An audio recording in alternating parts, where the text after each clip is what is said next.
तो दोस्तों इस वीडियो को पूरा देखें कि एक किसान किस तरह से भगवान को अपनी व्यथा बता रहा है। प्रणाम बप्पा।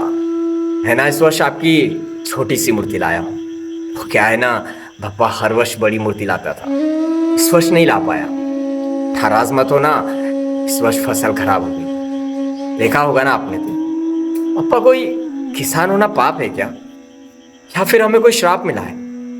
हमारे साथ ही ऐसा क्यों होता है? हम तो मेहनत में भी कोई कसर नहीं छोड़ती।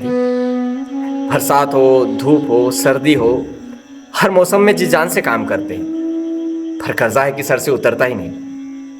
कभी प्रकृति साथ नहीं देती तो कभी सरकार। बस आपके भरोसे बप्पा फसल लगा देते हैं। देखा होगा ना आपने, सोयाबीन लगाया था, सोचा अच्छी फसल होगी तो इस बार आपकी बड़ी सी मूर्ति लाऊंगा और कर्जा भी उतर जाएगा और बिटिया की शादी भी हो जाएगी।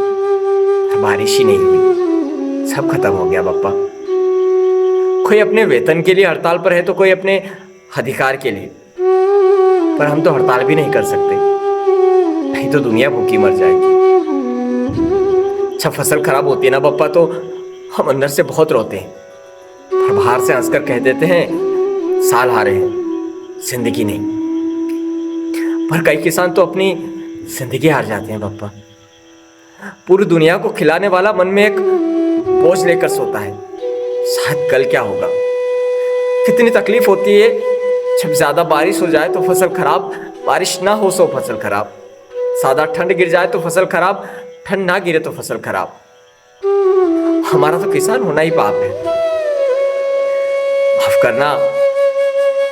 करना बप्पा, ज्यादा भावुक हो गया, दिल में आया बोल दिया। नाराज मत होना, कोई ना, उम्मीद है अगले वर्ष अच्छी फसल होगी तो आपकी बड़ी सी मूर्ति लाऊंगा।